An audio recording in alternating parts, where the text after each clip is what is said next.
What's up, guys? This is the song walkthrough of To The One by Upper Room / Bethel. I'm not sure who it's actually by. I should have probably looked that up before making this video. Anyway, this is the song walkthrough for that song.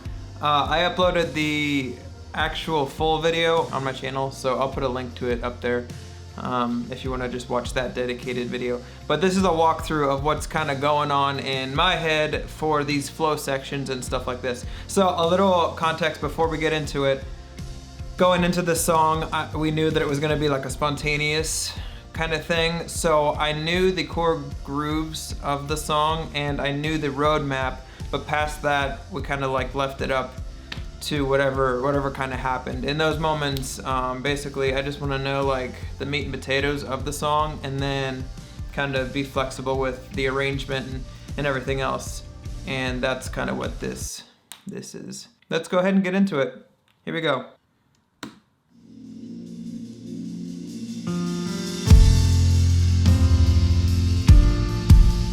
So that's the same as like the original.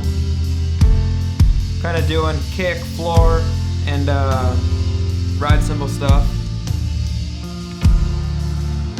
And the feeling for that is like we wanted it to kind of like be up and like still have like an airiness to it. So the airiness I'm getting from the ride cymbal, and then like the oomph or the kick in the gut is gonna come from the kick drum and the floor tom.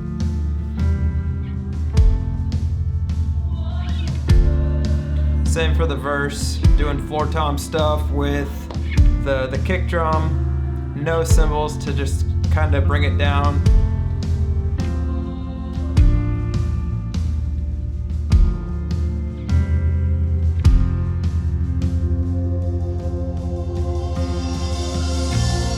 I'll do that a lot for big choruses and stuff. I'll keep that floor tom going and then use my left hand on a cymbal that I know is going to be able to carry it with one stick. Sometimes you need two sticks with certain cymbals to help carry it and lift it fast enough, but I know that cymbal gets me there with one hand.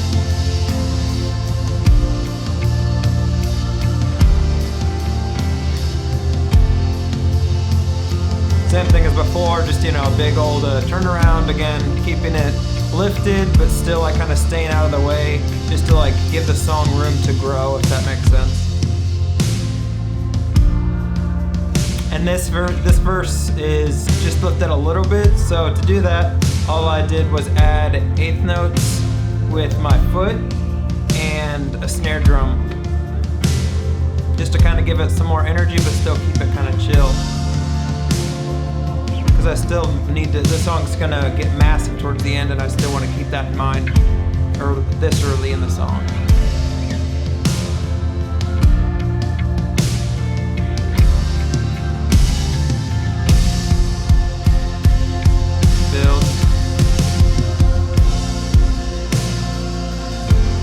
So before we go on, going into that, you notice that I started like crashing a little bit more towards the end of that section going into the chorus, and I'll do that a lot, and that's purely just to bring the energy up and kind of lift it before we drop into a chorus. It's just an alternative to like a build or something.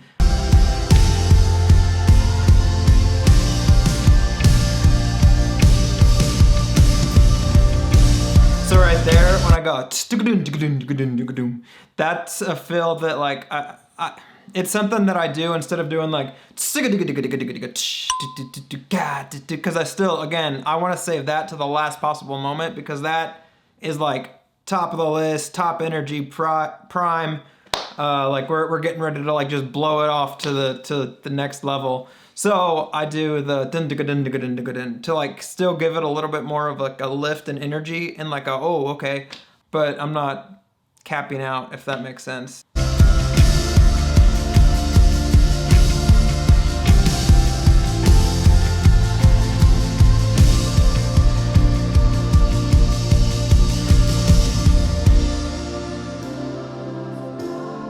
So for moments like that, I actually wasn't sure if we were gonna go into a big section or not. So I'll do that. That way, like, if it did go the opposite way and then I needed to go back up, I'd still have room to do that. But for this, it was down, so I just stayed on the cymbals.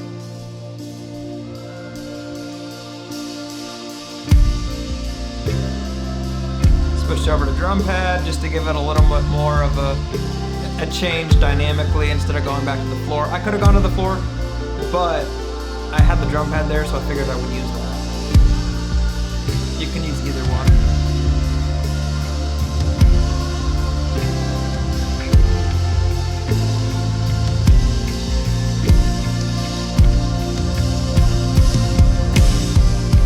Doing a snap build.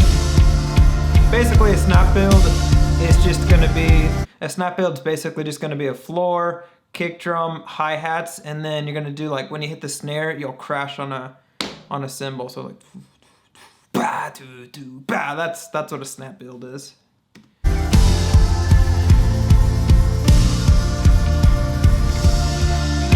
Slams.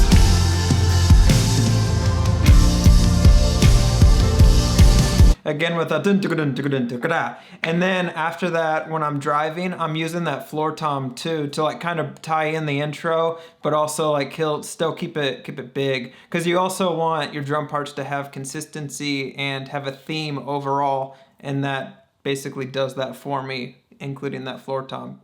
It kind of ties the beginning with what I'm doing now.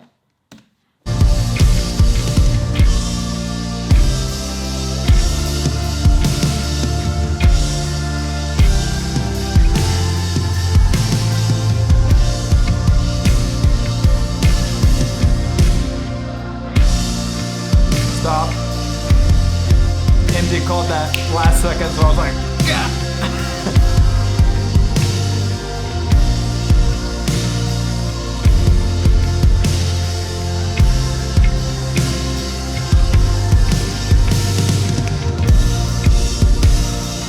See right there, that's peak energy. And then we were doing those hits, the bum, bum, bum, bum, bum. So I needed something to like bring that energy way up here so that the hits felt like they belonged in that section and it wasn't just random hits. Something to keep in mind when your team's wanting to do hits and stuff. Make sure the hits complement the energy that everybody's playing at.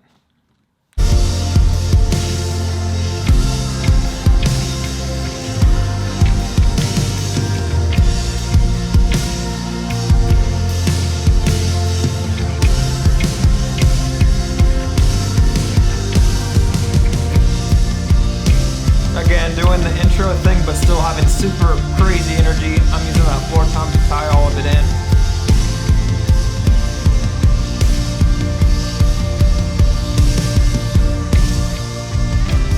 Build. Bring it up just to 110.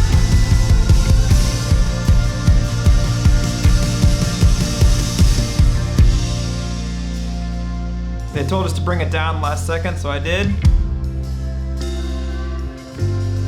But that chord progression is still going on, and I still want the energy to be up a little bit, so I'm gonna add some floor tom and kick drum stuff on the chord changes, just so that we still have some movement, and also that kind of doesn't bring the energy all the way down to like a somber moment if we didn't want that. And if we ended up going back up really fast, I'd still have that option, and it wouldn't feel as awkward keeping those kick drums in with the chord progression changes.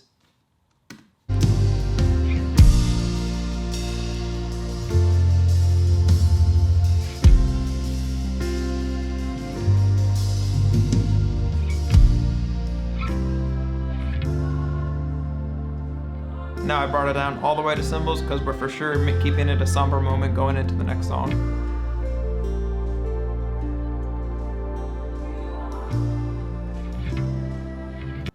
And that's basically it. I mean, you can watch the full video if you want for the full thing, but basically that's kind of what was going on in my head in those specific moments. And the biggest thing is going to be just keep your ears open and don't get tied down to what you're doing on your instrument, because a lot of this stuff, like a lot of those hits and stuff, I hear the other musicians playing the stuff, like the piano player, I heard him playing some of those hits, so I would kind of hop on those hits with him to make it feel a little more cohesive. And that's just what music is. It's a conversation with the other instruments and everything else. Even vocalists, I'll tag or hop on what a vocalist is doing rhythmically to kind of help push that energy up.